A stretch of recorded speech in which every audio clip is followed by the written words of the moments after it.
Inshallah, after the last verse of Surah Al-Alaq, there will be a quick sajda. Wajib. أعوذ بالله من الشيطان الرجيم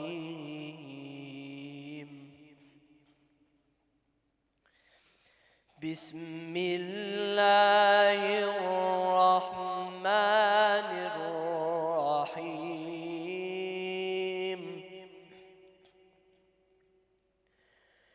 اقرأ باسم ربك الذي خلق الإنسان من علق اقرأ وربك الأكرم الذي علم بالقلم علم الإنسان ما لم يعلم كلا إن الإنسان ليطغى أن رآه استغنى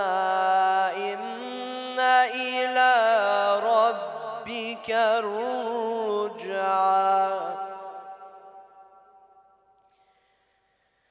أرأيت الذي ينهى عبدا إذا صلى أرأيت إن كان على الهدى أو أمر بالتقوى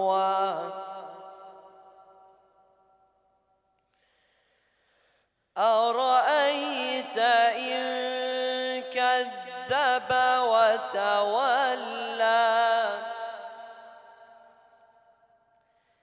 ألم يعلم بأن الله يرى كلا لئن لم ينته لنسفعا بالناصية ناصية كاذبة خاطئة فليدع ناديه سندع الزبانية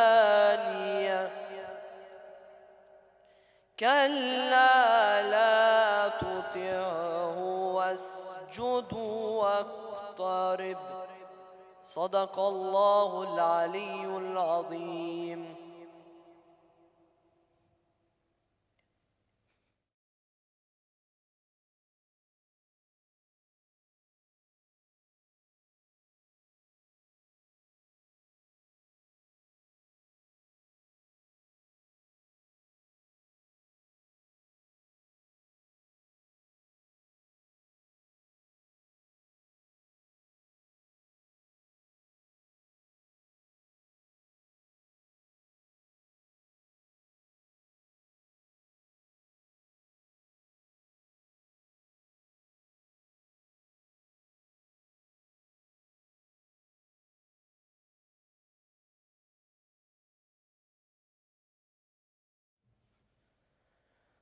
أعوذ بالله من الشيطان الرجيم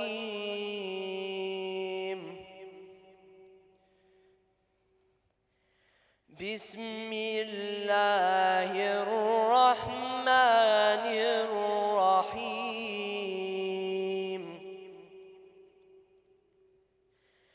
إنا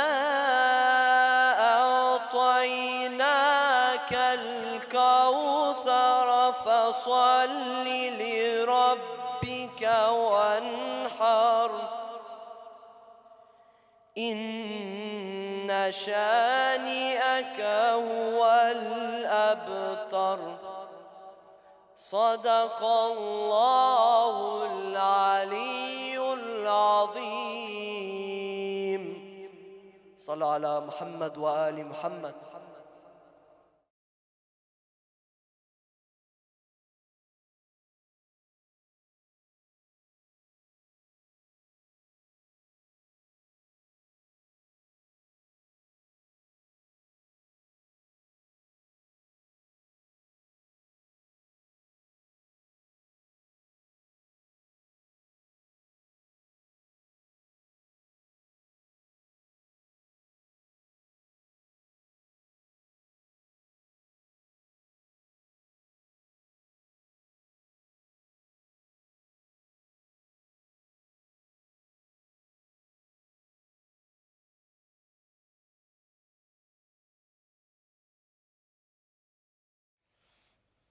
Inshallah, we will be reciting Ziyarat Sayeda Fatima. أعوذ بالله من الشيطان الرجيم. بسم الله الرحمن الرحيم. يا ممتحنة، امتحنك الله الذي خلقك قبل أن يخلقك فوجدك لما امتحنك صابرة، وزعمنا أن لك أولياء ومصدقون وصابرون لكل ما أتانا به أبوك صلى الله عليه وآله وأتى به وصيه، فإنا نسألك إن كنا صدقناك إلا ألحقتنا بتصديقنا لهما لنبشر أنفسنا بأننا قد طهرنا بولايتك.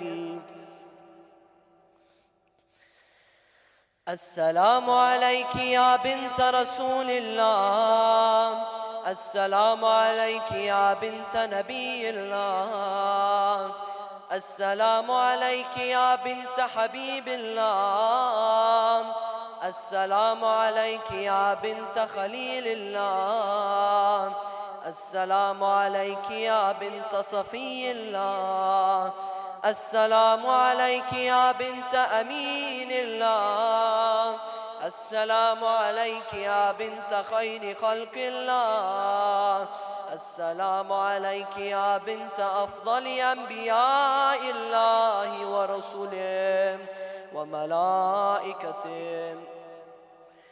السلام عليك يا بنت خير البرية، السلام عليك يا سيدة نساء العالمين من الأولين والآخرين.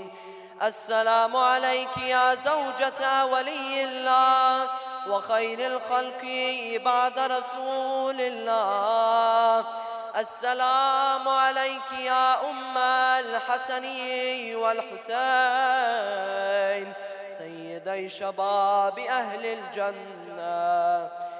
السلام عليك أيتها الصديقة الشهيدة، السلام عليك أيتها الرضية المرضية، السلام عليك أيتها الفاضلة الزكية، السلام عليك أيتها الحوراء الإنسية، السلام عليك أيتها التقية النقية، السلام عليك أيتها المحدثة العليمة، السلام عليك أيتها المظلومة المغصوبة، السلام عليك أيتها المضطهدة المقهورة، السلام عليك يا فاطمة بنت رسول الله ورحمة الله وبركاته. صلى الله عليك وعلى روحك وبدنك. أشهد أنك مضيت على بينة من ربك وإن من سرك فقد سر رسول الله صلى الله عليه وآله ومن جفاك فقد جفا رسول الله صلى الله عليه وآله ومن آذاك فقد أذى رسول الله صلى الله عليه وآله ومن وصلك فقد وصل رسول الله صلى الله عليه وآله ومن قطعك فقد قطع رسول الله صلى الله عليه وآله لأنك بدعة من وروحه الذي بين جنبيه أشهد الله ورسله وملائكته إني راض عمن رضيت عنه ساخط على من سخطت عليه متبرئ ممن تبرأت منه موال لمن واليت معاد لمن عاديت مبغض لمن ابغضت محب لمن احببت وكفى بالله شهيدا وحسيبا وجازيا ومثيبا صلوا على محمد وآل محمد.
Bismillahirrahmanirrahim.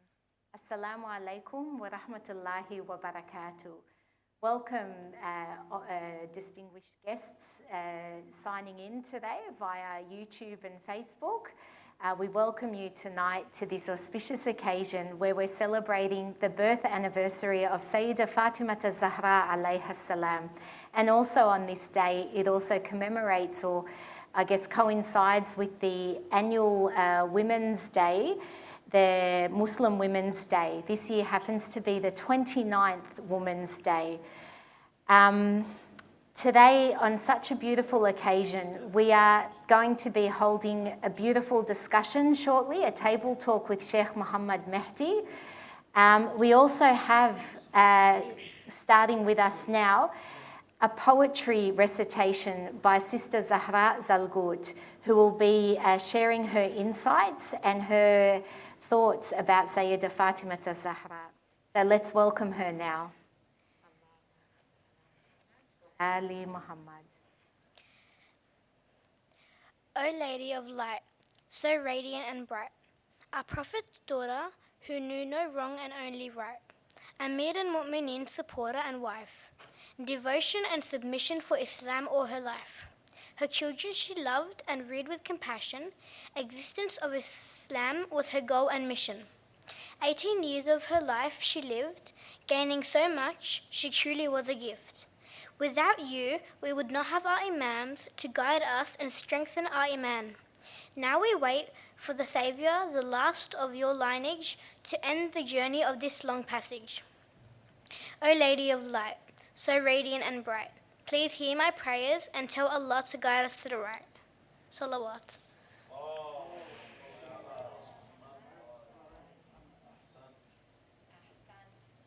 Ahsant, what a beautiful poem and beautiful recitation. Thank you so much, Sister Zahra, for sharing that with us tonight. I also want to acknowledge the beautiful Qur'an recitation earlier by Brother Ali Merhi. May Allah reward him abundantly. Next we have a short talk by Sister Manissa Durrani. She will be also sharing with us some of her insights, and we welcome her to the stage. Salawat ala Muhammad wa ali Muhammad. صلوات على محمد وآل محمد. Tonight is a special night, celebrating the birth of Sayyidat Nisa al-Alameen, Sayeda Fatima Zahra alayhi salam. Sayeda Fatima alayhi salam is an inspiration to all the women in Islam. She is the best, most perfect, most exemplary Muslim woman. Without Sayeda Fatima alayhi salam, there is no Islam. Because she is our model. She sets an example and how we follow it as much as possible. She is an important lady on this universe and shall always be. When we wear our hijab, we should be proud because we are copying our Lady Fatima alayhi salam, who after all of this is the mistress of all women. When we help others and give charity, we again should be proud because we are doing as Sayeda Fatima would have done. Today, I would like to share with you my hijab journey. From a young age, I attended the majalis of Ahlul Bayt alayhi salam. I used to wear my hijab as a kind of respect. I practiced wearing my hijab until I turned 9 years old, and it was time to keep it on. I built a friend relationship with my hijab, and from all the stories I heard from Sayyida Zainab and Sayeda Zahra alayhi salam, I understood that wearing the scarf would never stop me from doing the things I love to do in life. For example, sports, going to school, socializing, and being around people. The time passed and I built self-confidence. It became a part of me that no one can take it away. In addition to the scarf, I understood that the hijab is about the way we act. That we need to notice where are the limits. Hijab is a way to show our religion and faith. Sayeda Fatima alayhi salam is and should be the inspiration of all women and should be emulated. She was exactly like her father, Prophet Mohammed sallallahu alayhi wa alihi, and we too should strive to at least be like her. We should learn from her honesty, modesty, and loyalty. Assalamu ala Fatima wa abiha وبعلها وبنيها والسر المستودع فيها صلوات على محمد وآل محمد.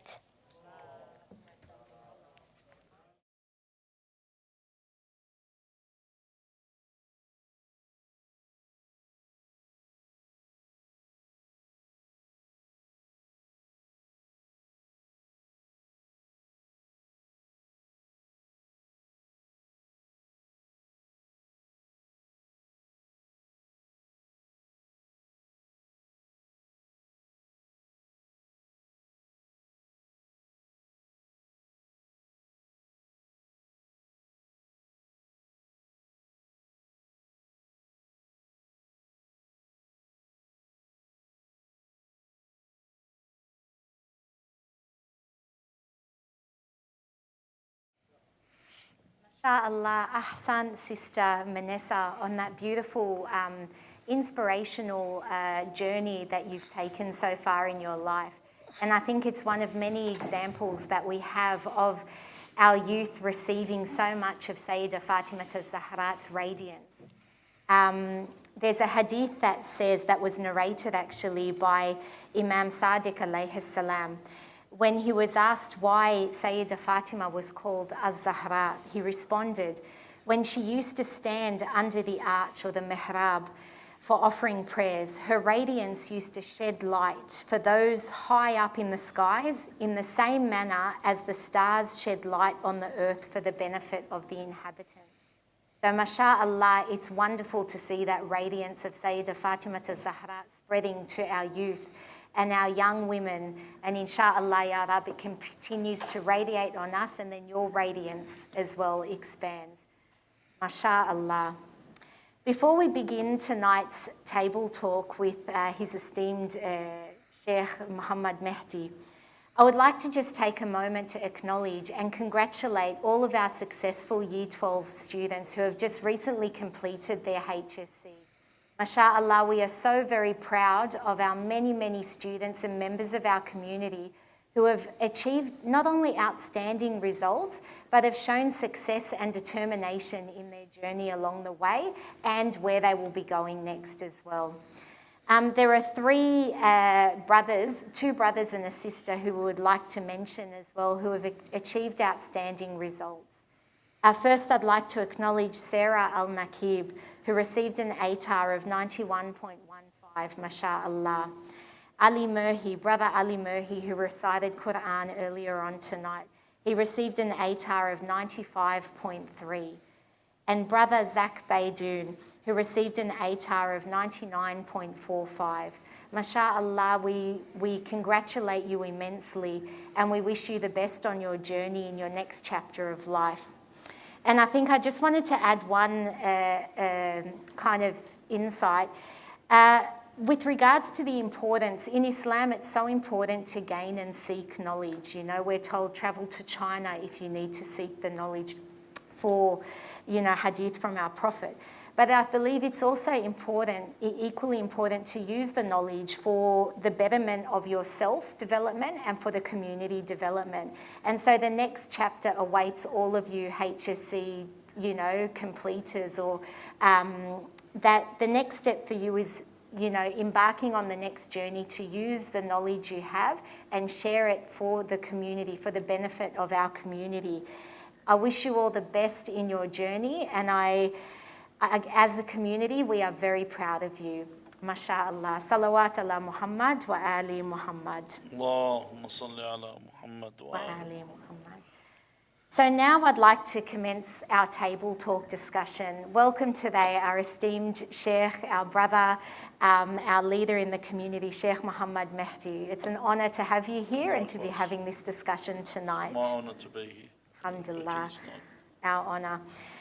Tonight, in the name of Sayeda Fatima Zahra and on this beautiful occasion, we would like to talk about, I guess, things around women in Islam, humanity, and I guess it's all coming under the question of, do you understand me? An informal question we've put together around how Fatima Zahra alayhi salam's life has impacted us or given us enlightenment in different ways. So Sayeda Fatima Zahra held many, many roles and responsibilities in her life. She was a perfect role model for women, but for humanity as well, as in general. And she had such a significant influence on the life of so many, on our lives even many, many years after she walked on this earth. I guess, Sheikh, can you give us some more insight about her roles, her responsibilities, her being the perfect role model? Firstly, أعوذ بالله من الشيطان الرجيم بفضل الله بسم الله الرحمن الرحيم الحمد لله رب العالمين والصلاة والسلام على محمد وآله الطيبين الطاهرين. It's very important that you actually corrected yourself when you said she's a role model for women, then she's a role model for humanity. If You even notice Allah Azza wa Jalla in the Qur'an, when He mentions the Virgin Mary, Maryam alayhi salam, He says in the Qur'an, and about Asya bint Muzahim, the wife of Pharaoh, He doesn't say that Allah has set a parable forth for the believing women. He says, وَضَرَبَ اللَّهُ مَثَلًا لِلَّذِينَ آمَنُوا, which is that Allah has set forth a parable for all the believers, that these people are exemplary, and even to the point that that Allah Azza wa Jal mentions in their roles. The problem is people have roles in life, just like children have a role, men have a role, women have a role, everyone has their own role. The problem, society today has tried to make people see this differently, and they're the ones that have caused this division between what Islam initially wanted for people to perceive men and women in this case. So with Fatima alayha salam and her status, see, human beings are generally quite, I'd call it hubris or sheer arrogance, in thinking that they can completely understand something or someone. Especially in the case of Fatima alayha salam, there are levels to actually understanding who Fatima is. And when I say there are levels, her ma'rifah and knowing her, every time you think you've reached somewhere, then you've fallen short. Like even if you begin with her birth. When Allah Azza wa Jal created Adam, He placed within Adam's loins all of the creation that was to come. Okay? So when He placed within him Muhammad wa al Muhammad, then He commanded the angels to prostrate to Adam. Okay. Except Fatima wasn't placed in the loins of Adam. This is the first thing that gives her a difference. She wasn't actually placed until the loins of Rasulullah after the Isra and the Mi'raj, when Rasulullah fasted for 40 days and ate from the fruit of paradise, and from the fruit he got the seed of Fatima. So Fatima alayha salam is firstly that different to begin with. She's not in any way where people can even come close to understanding who Fatima alayha salam is. Another thing, when we, and this is for marriage, is a very important point. When we look for marriages, we are told to look for people that meet the requirements, not just to marry our children off to anybody, because we need to play an important part. Especially a righteous woman is for a righteous man, and righteous man's for a righteous woman, and someone that's licentious is for someone that's licentious. Now, the narration says, and this narration has been mentioned by Rasulullah sallallahu alayhi wa alihi, by Imam al-Sadiq alayhi salam and others, that had Allah not created Ali ibn Abi Talib, there would be no one from Adam until the Day of Judgment that would have met the requirements to marry Fatima. No one. Do you imagine, like Ali ibn Abi Talib alayhi salam? Other than that, there's no one. That's another thing. That's her status. There's no one that's even equal to marrying her in this position. Okay. Furthermore, the Prophet sallallahu alayhi wa alihi says that she is Sayyidat Nisa al-Alameen, the lady of the women. I don't like to use the word mistress because it has a derogatory connotation. The lady of the women of the worlds. And in another hadith, Fatima is known as Sayyidat Nisa al-Jannah, which is even grander, that she is the lady of the women of paradise. Okay? So her status is the greatest status. When we talk about Ahl al-Bayt, their status is the greatest. She is of the 14 Masooms, yet her status is amongst the status of Rasulullah sallallahu alayhi wa alihi and Amir al-Mu'mineen Ali ibn Abi Talib alayhi salam. Furthermore, even in the incident of Mubahala, when Rasulullah said, I'm trying to be as brief as I can, as quickly as get through this, and there's so much more for me to talk about. I know. So when he wanted to bring a woman to represent the women of Islam, he only brought Fatima. He had his wives, and some of them that will toot their horn and stamp their feet about some of the wives of the Prophet being so heroic, yet none of them were brought forth except Fatima. Furthermore, Rasulullah would equate the anger of Fatima with his anger. And his anger is the same as the anger of God. And his pleasure of Fatima is like his pleasure. He's pleased when Fatima is pleased. And when the Prophet is pleased, God is pleased. And he would say, Fatima is a part of me. She's a part of me. And another one that we need to understand, could you imagine that, and this is narrated from Aisha, she actually says that I never saw anyone with the same moral characteristics and gait, and the way she moved, the way she walked, the way she carried herself, and the way she spoke, like Rasulullah, except Fatima. She was like this. She said that when she used to enter the house, the Prophet would stand. Imagine a father standing for his daughter. And you got to also remember her age. She was young. And he would kiss her hands, and then he would place her where he was seated. Because obviously you're going to choose, in your house, you're sitting in the best seat in the house. So to place her where you are seated, this is how important she was to him. And finally, and obviously there's more, but finally, she's purified in the Holy Qur'an, where Allah says that إِنَّمَا يُرِيدُ اللَّهُ لِيُذْهِبَ عَنْكُمْ رِجْسَ أَهْلَ الْبَيْتِ وَيُطَهِّرُكُمْ تَطْهِيرًا. Fatima was thoroughly purified by Allah, so she's shown in every aspect, and this is as brief as I can be, about the status of Fatima salawatullahi wa salamu alayha. I think the profound, the words can't even do it justice when we're discussing these things. But I think when we hear that, a topic that kind of comes up in the contemporary world is, and even in discussions in this time that we're living in, where feminism or equality between men and women, I guess I want to kind of understand from an Islamic perspective and bringing into this day and age that we're living in.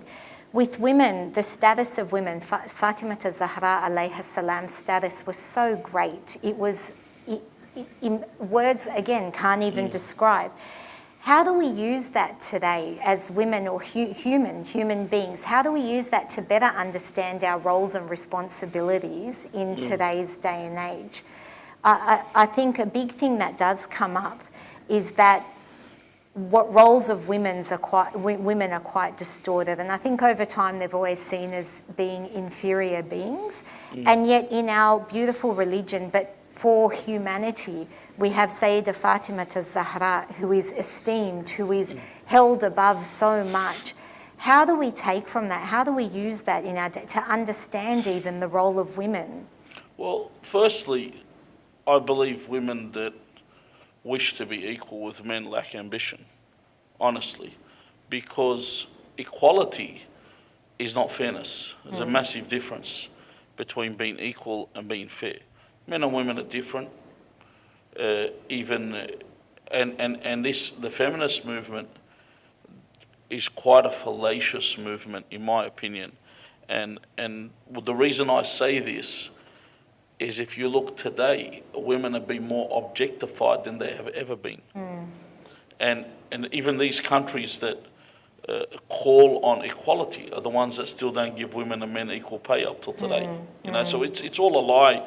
It's all smoke and mirrors. And in fact, even up till today, a woman's worth is based on how much flesh she shows. And in society, it's always been like that. They won't.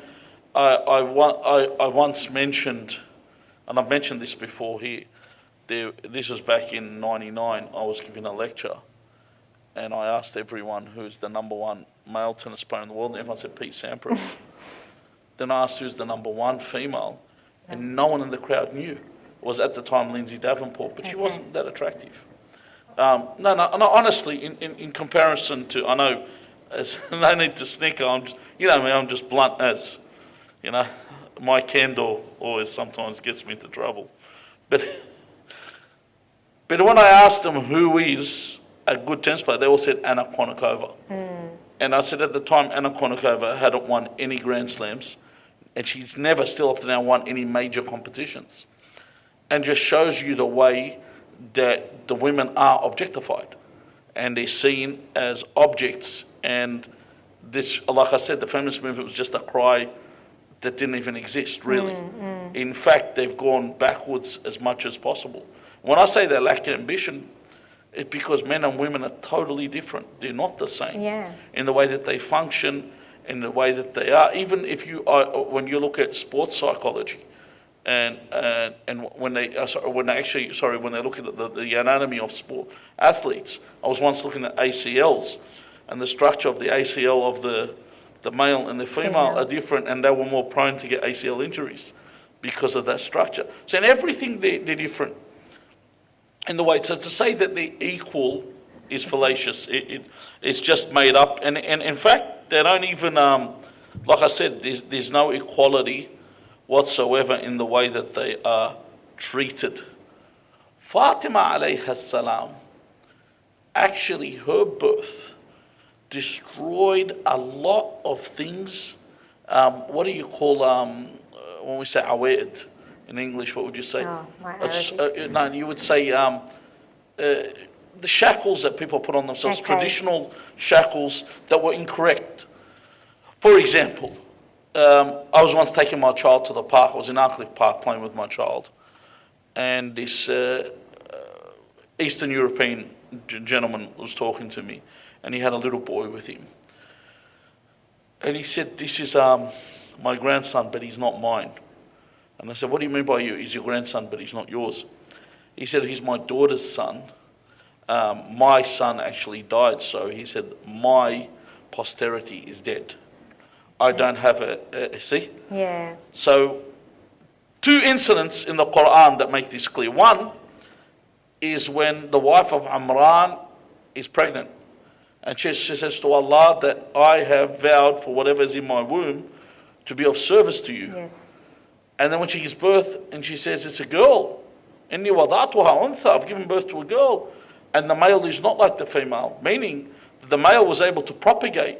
Female wasn't able to go propagate faith or discuss. Even today, if you want to look where women were actually in, like we had two young girls giving, one gave poetry, the other one a prose, and that they had this ability to actually give a spoken word. It was uncalled for. Now, their ability comes for a reason. When Rasulullah was to have children, they say he had a son called Qasim, they say he had a son called Tahir. But one for certain that we do know he did have was a son called Ibrahim. And they all died in infancy. Within, like Ibrahim I think lived for a year and a half. And that was deliberate by Allah Azza wa Jal, to kill this stigma that they had, that Rasulullah's posterity would come through Fatima. Inna a'tainaka al-kawthar. The descendants of Rasulullah, the ones we call Sayyids, are descended through the daughter of the Rasulullah. Even you see this is not present in the Bible. When you look at the book of, I think it's in the book of Matthew, book of Matthew, where it talks about the genealogy of Jesus Christ, one of the four Gospels. And it begins talking about Jesus, the son of David, all the way, brings it all the way. And guess who it connects him through? Joseph the carpenter, Yusuf al-Najjar. Joseph wasn't even his biological father. But because they refused to relate somebody through a woman. Do you get what I mean? So Rasulullah had Fatima. Some narrations say he had more than one daughter. But so like say Ja'far Murtada al-Amali says the other girls were not his daughters, they were his wife's sister's daughters that he raised, that he only had Fatima. And whether it was he had other daughters or not is not the issue. Yeah. Fatima was significant. Yes. From Fatima he had children. His posterity continued through Fatima. This is what brought a status. Now, one of the biggest issues they had with Fatima and why they attacked her when we talked about martyrdom was the fact she got up and exposed the people. And for her to get up and speak, and a woman, they said, do you accept that a woman is putting us down? She's a woman. This, because you got to look at, and you might think this is Arab society. No. Male chauvinism's always been present. It's not in Arab society, it's in all society, especially in this white Anglo-Saxon Protestant society. Like for example, I remember when like Lords in the United Kingdom, where they used to play cricket, I think one of the, I think it was Justin Langer's wife, had to protest by removing her clothing in order to have women to be able to sit at Lords, which was a private men's club. But look at the way she had to objectify herself to be noticed. Whereas if you take a look at Fatima, when she set her stance, they said she was covered in her hijab, and the women were with her, they were surrounding her, and she got up and she gave her protest in the most articulate way. So you understand, this is where it shows the role of the woman in that position, that the time when there's no man that has a voice, the women rise. And this is where, because they raise these boys into men, they let you know how they raise them into men, by showing you their ability when it comes, when there is a void of, there's no more, they say chivalry is dead. There's no more man to guard the castle, then the women take arms and guard it. Subhanallah. I think listening to that, and I think a few things come out of that, and as well, as a woman myself navigating this in my journey as well, I guess being able to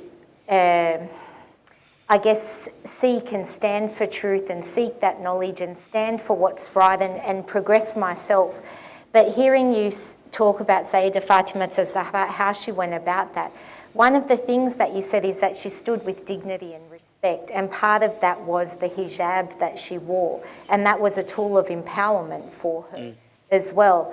And it's something that we take as well. And I think, I guess, is this right to conceptualise it in this way? I see the hijab in that instance potentially, but more so in our lives today, as I guess a manifestation of identity, as a manifestation of standing for something. I guess with regards to Fatima Zahra, I guess the hijab, how did it add to, how was it represented, or how did she allow it to be a flag or of some sort of a representation of what she stood for? Well, what she's basically showing in today, if you ever notice in many articles, editorials, they tend to associate hijab with persecution. And even if they ever show you those pictures of the Afghan women with the burqas and they put the lines down as if they're bars. And basically this is them belittling and disparaging these women, thinking that a lot of them don't have a choice. Honestly, a girl that's raised in Australia, that lives in Australia and decides to wear a burqa or a niqab, you are disparaging her by thinking that she doesn't have a choice. Especially she goes out, she's still, you see them, they're still working, they're mingling, they're their choice on how they want to dress. Why is it they don't have a choice?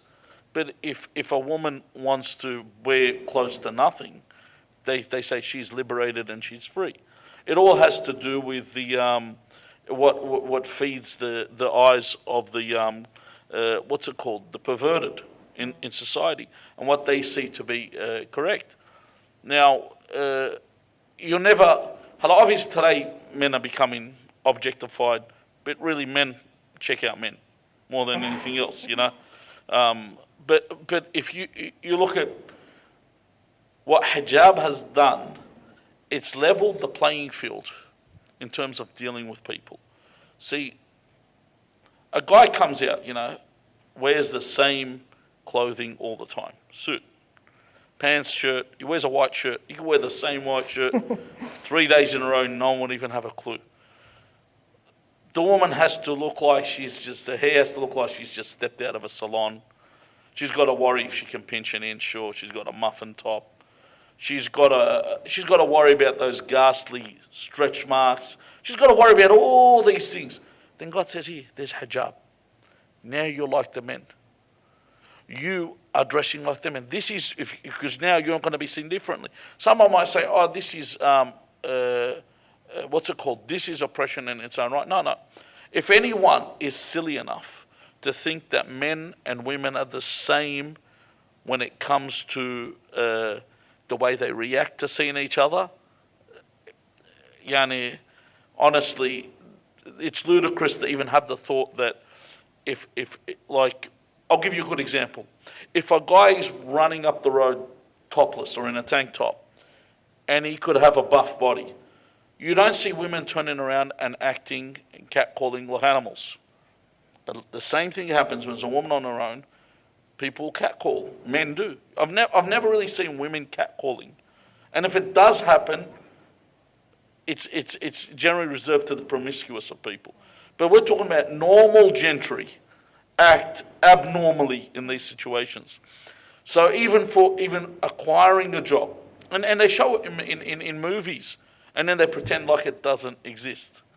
They show in movies how a woman is able to make a man pliant to her commands in this manner. So hijab gets rid of this. So I have to start judging you on your merit. So if a woman gets a position, it's meritorious. Imagine her applying for a job today, and if all the women wear hijab, they would actually consider them for what they have, rather than what they look like. You know, you can even see, honestly, like rather than, and we tend to act like it's not there. You'll see it all the time.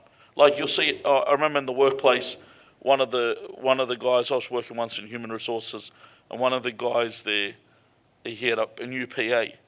And another guy walked in and said to the manager, he goes, nice eye candy. That's what he said about the PA. And they both had they both snickered, and they had a little laugh between each other. But you might think, oh, these people, no, these people are like that. No, this is what is commonplace. And we know this. Try and pretend it's not there. It is there. So hijab allows you to be like, this is where you could say, I have the equal stance, where I have an equal say, and I can be looked at for what I have to present, not at what I look like, and not what my appearance is. Like seriously, if you want to move up in if you want to move up in society, that's what they're going to judge you on. But hijab has totally eliminated this, and it's no longer there. I guess it's not a quick thing, but I wonder if we can get something concise out of it. I guess in today's society, exactly what you've said about the hijab, it makes it more of an equal playing field in the sense that a woman is judged for who she is, her skill set, what she offers, how she can present things. I guess women today, I would dare say, there is still a lot of pressure and a lot of struggle because in Western societies, hijab also, by assuming hijab, it's not just about I'm taking away, let's say, the beauty aspect so that you can see me for who I am. It's also saying I'm a Muslim woman and I stand for things. How can women, draw strength from that idea, or how can they even take strength from Sayeda Fatima Zahra alayha salam to, empower themselves further and strengthen their identity further, given that context? Well, people are heard more when they practice their religion more. If you take a look at the for example, the Hasidic Jews, whatever they decide to do, everyone respects because they're firm on it. They won't negotiate. This is what we believe. And I won't go left or right. It's you accept me for what I am or else. I always remember, and Joseph Gutnick, who was the, and I mentioned this example prior, several places. He was the president of the Melbourne Demons. And, AFL's played on Saturdays. And because he had to keep the Sabbath holy, he's the president of a football club. He didn't attend the games. And there was a player that they wanted to draft whose surname was, I think his first name and surname was Ezra. And he was Jewish. And he said that I do not accept for you to draft him because I'm going to encourage this Jewish player to play on the Sabbath. You know, so I'll be a part to him. There was no complaints made because this guy was staunch in his religion. Our biggest problem, all the women that pop up as role models, they don't practice the hijab properly. I'm not going to name any, but a lot of them that have come up, either their hijab is incomplete, like she's wearing a hijab or she's cake face, or she's not wearing a complete hijab. Or in the case, do you remember the one that won Young New South Wales Person of the Year, and she was running for Young Australian of the Year? She was always hanging around Bronwyn Bishop, very poor role model, but she was with her. And at the time, she had a glass of bubbly with John Howard. How are you supposed to represent Islam? We've never, or the other one, the lawyer, that decided just to remove her hijab because she wanted to be accepted, but she realized you're never going to be accepted.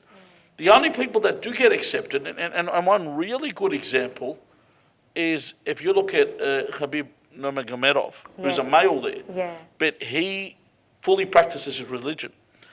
And he is one reason I had a lot of respect for him is when Macron said something about the hijab, he actually wrote something against Macron. Other Muslim sports stars declined to even mention. Macron, disrespected the Prophet, And he even made a comment about the ring card girls in fights, saying that they're pointless. And he didn't care. He just said it. But because he fully practices his religion, people defended him and respected. So if a woman fully practices the hijab, fully follows, not I wear hijab, but I'm hanging out with guys and I'm having banter with them and flirting with them, that's not hijab. If I'm hanging out with women, there's banter, there's jokes, and guys and girls can't be friends. And we're not only talking about Islam. Take a look at, when a woman says to me, I've got guy friends, what's wrong with that? I go, would you be okay if your husband had girlfriends? She said, no way. So why is that not fair? Because you know. So you know what the situation's like. So if a woman wants to follow and practice her religion and then she talks, her words are very powerful when she delivers them. Because she follows her religion. And one of the biggest role models I saw in my life that I read about was Bint al-Huda. Bint al-Huda, the wife of Sayyid Muhammad Baqir al-Sadr, rahmatullah alayha. She actually preached through stories. She'd write small stories and they would have morals. And she was obviously murdered by Saddam during that time when he killed her brother, he killed her also. But she was a role model in this manner. She taught religion in this manner with her hijab, with her sutra. People send me, someone sent me recently, and I have to say this, I really don't care about the ramifications, just the way I am. Recently about this AFL player refusing to wear the pride jumper. Oh, okay, yes. And I said, but she wears a singlet and her armpits are showing and almost all her body's showing. She's wearing these tight shorts. And see, you're not really taking a stance anymore. Because it's okay for you to say this is wrong because it's against Islam, but look at the way you're dressed. Do you understand what I mean? Yes. It doesn't. So the hypocrisy is unbelievable. You're not even dressed in a manner where you can protest. At least I'm not saying you have to be infallible or perfect, but this is hijab. This is something that is rudimentary in religion. It's not something that is questionable. This is a fact. Yes. This is Islam, like you mentioned, it's a flag. Yes. Hijab is a flag in Islam. Once you know that this is pertaining to the religion, it's part of the religion. So when I'm fully wearing my hijab, like Fatima, then my voice is heard. They said, this righteous woman is speaking. I mentioned last time in one discussion I had, not here, in another center, someone sent me a video of Bushra Khalil. Sorry, I have to name her. And she was from a Shiite from South Lebanon. And she gets on she's been interviewed, and she starts talking about Imam Ali and his sayings. And people say, oh, look how eloquent she is. And I said, firstly, she's not wearing hijab. That's just the way I am. I have to say things. I go, secondly, Bushra Khalil was Saddam Hussein's defense lawyer. I go, you guys totally forget this stuff. Now she's talking about Imam Ali. She was defending Saddam, the Hussein. biggest war criminal, you know, besides the United States, the biggest war criminal other than the United States, that there was. And she was defending him. So how the hell can you look at her as a representative? So the women that have the hijab, that are bright women that have moved forward, are leaders in a way where other women can actually look up to them. They've achieved things in their lives. That have done things. They're the ones that I look at as role models. And there's many of them. The reason people don't look at them, like I said, because humans are objectified. People they want to see flesh. They don't want to see what's out there that's done. The ones that, and a lot of them are quiet achievers too. Yeah. The ones that actually do things are the quiet achievers of society. They make things happen and no one really knows about them. Because we're too busy giving Australian of the Year to someone that we can use as a token person. Yeah, That's all it's done. SubhanAllah, I think definitely with that, the strength aspect and the conviction in that, and I think it also goes back to identity as well, knowing what you stand for, knowing yourself, even with hijab, knowing what it means to you in your journey. I think with Sayeda Fatima Zahra, and you mentioned it a few times there, with her, I guess, if it's the right word or not, but the infallibility of her existence, or the perfect example that she was. I think it ties into one of her titles being Al-Masuma. Is that correct? The Masuma. Masuma is not one. She is Al-Mas. It's not one of her actual titles. Even Batul is not one of her actual titles. It's attributed.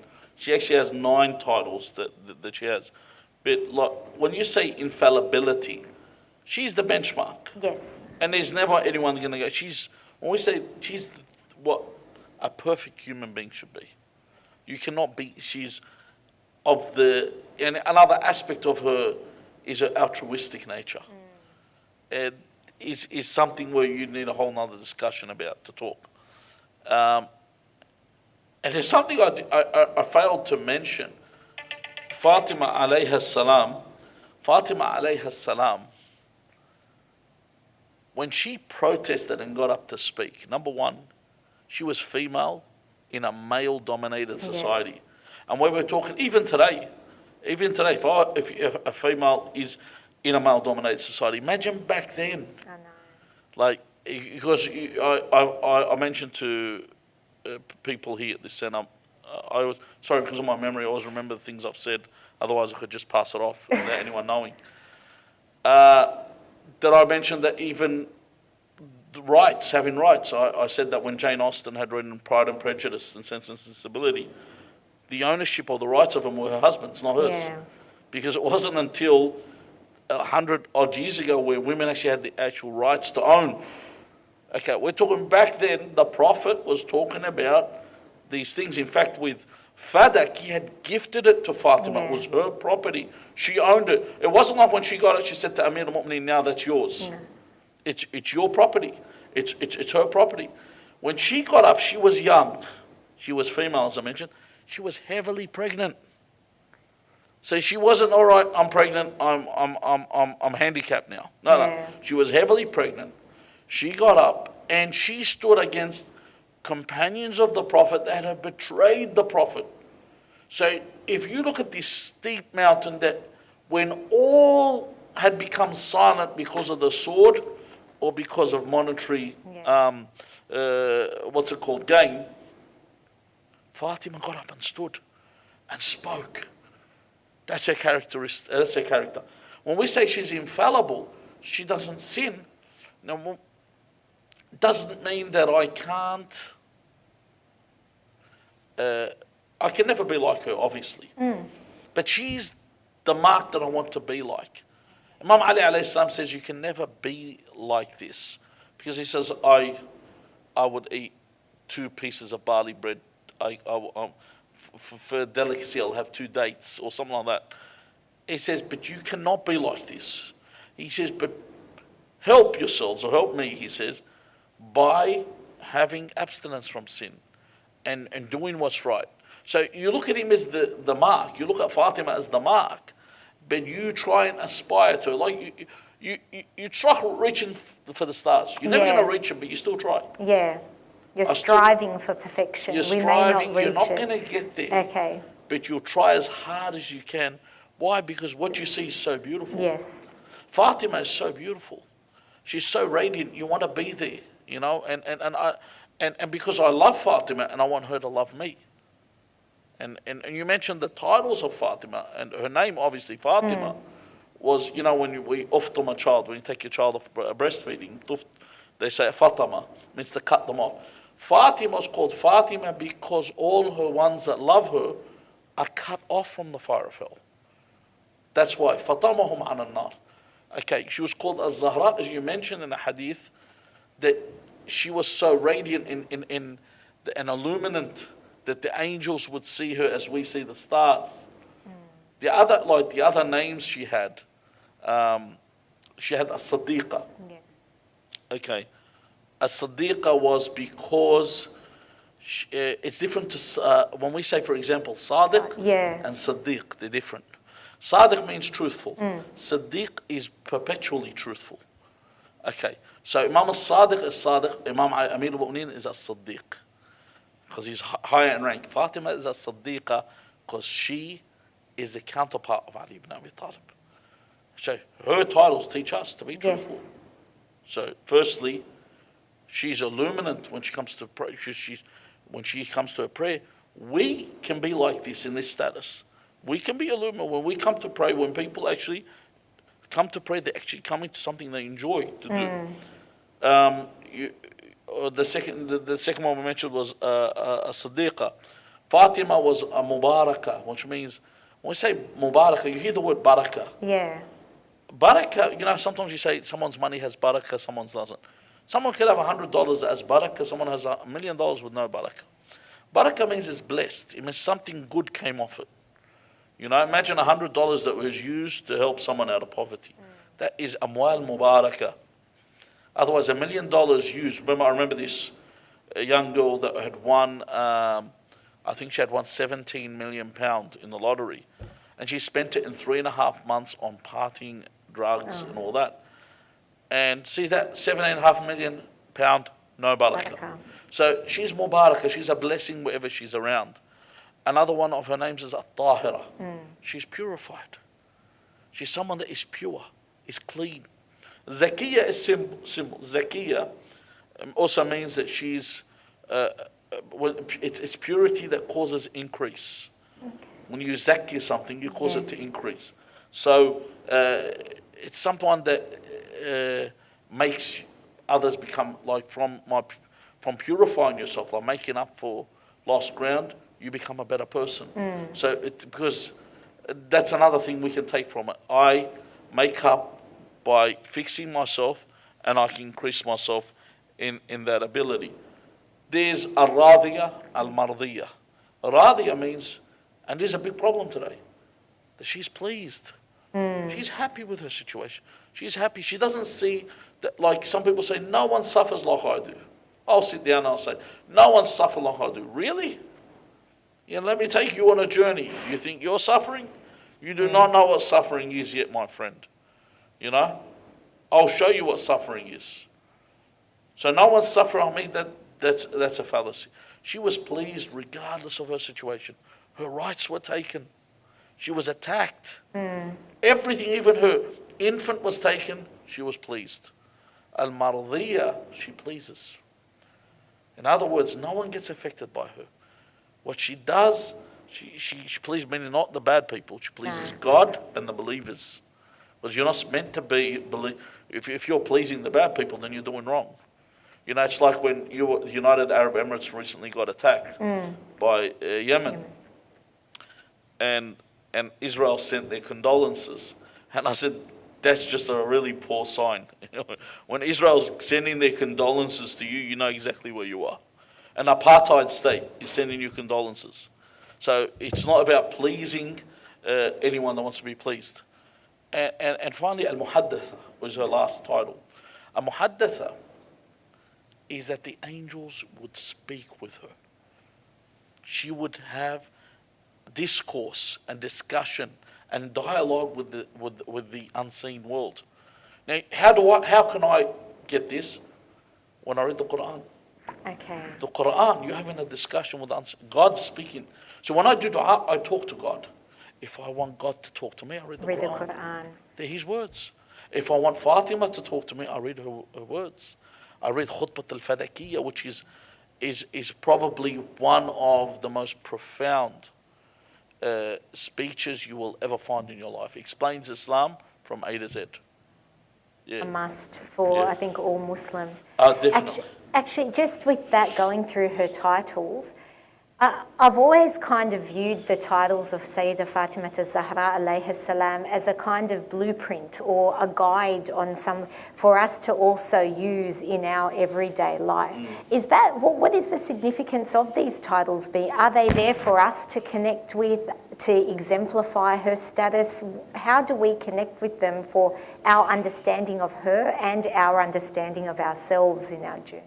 Well, obviously, firstly, when you want to know about someone and how to deal with someone, you need to know who that person is.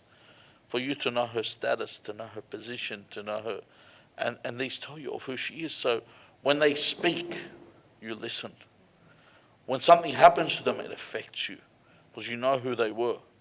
You know, like when someone tells you, when someone, for example, talks about like, if you're, you know, with the Shakespearean, like the tragedy of Macbeth. It wasn't really a tragedy. He was a loser. You know, he was just a greedy, wanton human being that just wanted to get to the top so quickly. It's not really a tragedy, you know. Whereas Fatima was a tragedy, because Fatima alayha salam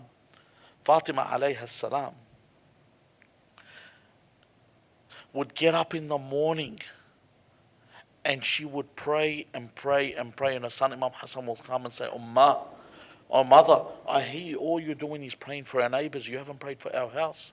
She said, Ya bunay. She said, Ajjar thumma dar. The neighbor comes before the home. So she teaches you how to be like this world today is indifferent. No one really cares about what's happening. You see people, like I mentioned this 2 years ago when Haj Qasim Soleimani was killed. No one condemned it. No one condemned the fact that a sovereign country had an attack on its soil and they killed a person that wasn't even a terrorist. And no one saw that there was anything wrong with it. That's okay, you can kill who you want. That's a big issue for me. The fact that people are indifferent.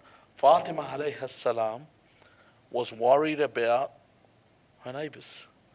Fatima on her wedding night, and it's a long story, gifted her wedding dress. Yes, yeah. Instead of wearing it, she gifted it.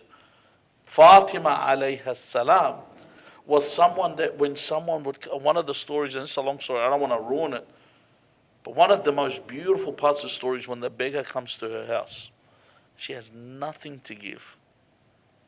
First she gives them, there's like a sack where Hassan Hussein sleep on. She gives the beggar, says, I don't want this, not what will suffice me. So she has a necklace and she grabs it. If you read the narration, she grabs it. You know when you hold something that it's so dear to her because the necklace was given to her by Fatima, the daughter of Hamza, Sayyid al-Shuhada. And it was something near because she loved her uncle Hamza. And it was something so dear to her. The narration, when you hear it, she grabs it with the grip of where you love something. It's hard to give away. And she rips it off to give it. Doesn't even let it stay in her head that she wants this, to give.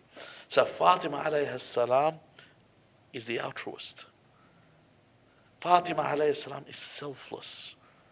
So when I look at her and I look, everything about her was giving, I know that she is just someone that gives. Not someone that wants something, she wants someone that she gives.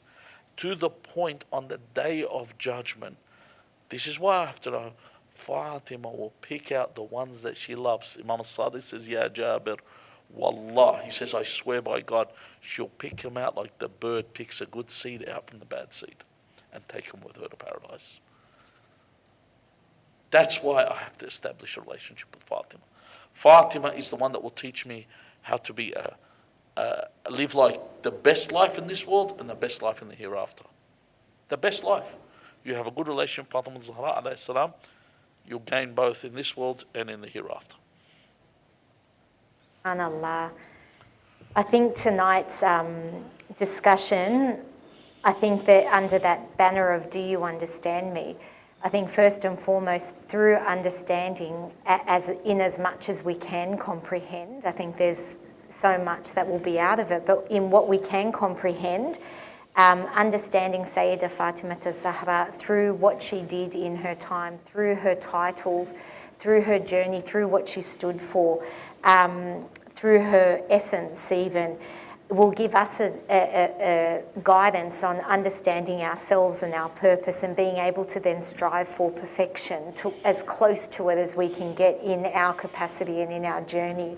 And subhanAllah, I think what you've said tonight, Sheikh, has been eye-opening, inspiring, and thought-provoking as well on this. And I think it will give so many people tonight a lot of food for thought and a lot of, I think, boosting them or motivating them to get started into this journey of refining self-development and understanding more about where they're headed to. So thank you so much, Sheikh, for your thoughts tonight. It was such an honour to be part of this blessed gathering tonight. God bless you. And thank you all for listening tonight and tuning in for our table talk this evening. Next week, our esteemed Sheikh Mohammed Mehdi will be with us again, and he will be commemorating the Shahadat of Imam al-Naki alayhi salam with host Haj Muhammad Naki Kaki. The following week after that, in 2 weeks from now, we'll also be celebrating the birth anniversaries of Imam Ali and Imam al-Jawad alayhum as-salam. So we look forward to having you with us again in the coming weeks. Thank you again for joining us tonight. We look forward to sharing many more events, celebrations, auspicious occasions and table talks with you all in the coming time. And inshallah soon we look forward to welcoming you all at the centre in person. So we can look forward to that soon, inshallah. Until then, take care. Stay safe. Thank you again, Sheikh, for joining us tonight. It was an absolute honour. Assalamu alaikum wa rahmatullahi wa barakatuh. اللهم صل على محمد وآل محمد. اللهم قل لوليك الحجة ابن الحسن صلواتك عليه وعلى آبائه في هذه الساعة وفي كل ساعة وليا وحافظا وقائدا وناصرا ودليلا وعينا حتى تسكنه أرضك طوعا وتمتعه فيها طويلا برحمتك يا أرحم الراحمين.